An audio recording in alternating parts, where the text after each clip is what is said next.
Le grand direct de la santé. Jean-Marc Morandini. C'est le journal de la santé avec Anne Le Gall. Dans l'actualité de ce jeudi, une association de consommateurs s'inquiète du nombre de médicaments consommés par les personnes âgées.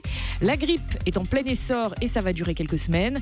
Enfin, un médecin français reçoit la plus prestigieuse distinction scientifique du Japon. Et tout d'abord, donc, les seniors qui consomment trop de médicaments. L'association UFC Que Choisir s'en inquiète car quand on multiplie le nombre de molécules avalées, on augmente aussi le risque d'effets secondaires. L'association a passé au crible plusieurs centaines d'ordonnances de patients de plus de 75 ans et elle note qu'en moyenne, les prescriptions contenaient 8,6 médicaments par personne avec un record à 21 traitements pour une seule personne. Voici les détails avec Virginie Salmen.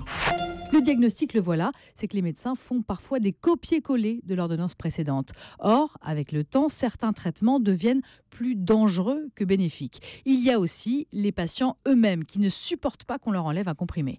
Pour la spécialiste santé de l'UFC Que Choisir, Perrine Ventier, il faut commencer par en prendre conscience. C'est-à-dire que quand le médecin dit ce médicament-là, ça fait longtemps, il faudrait peut-être diminuer la dose, ne pas se braquer, côté patient évidemment, mais aussi aborder la question avec lui en disant, par exemple pour un proche, il prend beaucoup de médicaments, est-ce qu'on ne pourrait pas alléger un peu l'ordonnance ? Voilà, donc c'est dangereux et en plus ça coûte une fortune à l'assurance maladie. On dépense près de 34 milliards d'euros chaque année, rien qu'en médicaments.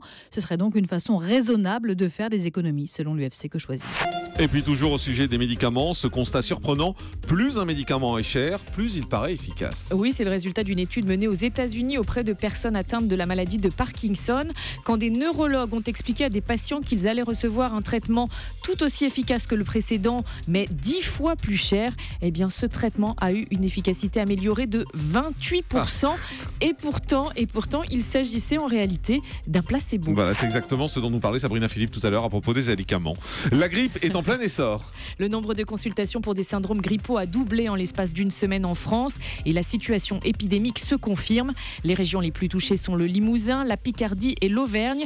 L'épidémie devrait durer environ 6 semaines avec un pic attendu dans 3 semaines, 1 mois environ. La listériose progresse en Europe. L'Union européenne note une augmentation de près de 9% des cas entre 2012 et 2013. 191 décès ont été enregistrés, dont 64 en France.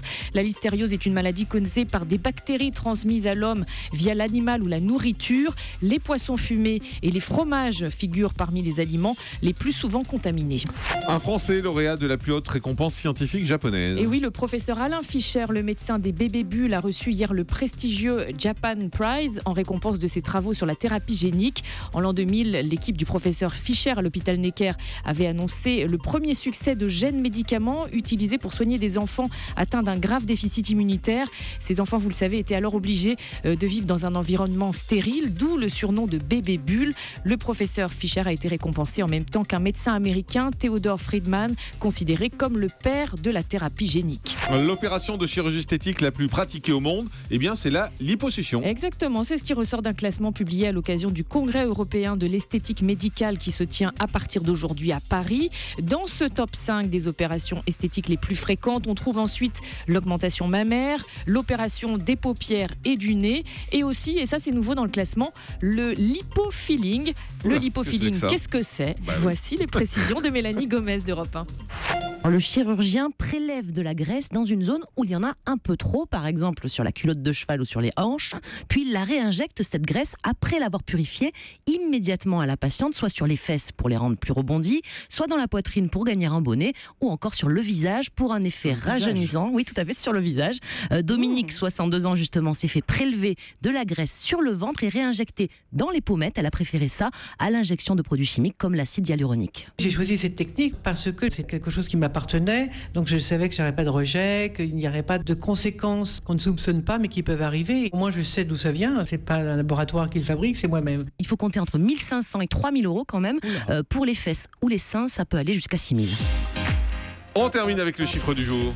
100 000. 100 000, c'est le nombre de signatures que souhaite récolter le patron de la Fédération suisse des centres de fitness avant d'aller voir le ministère de la Santé suisse.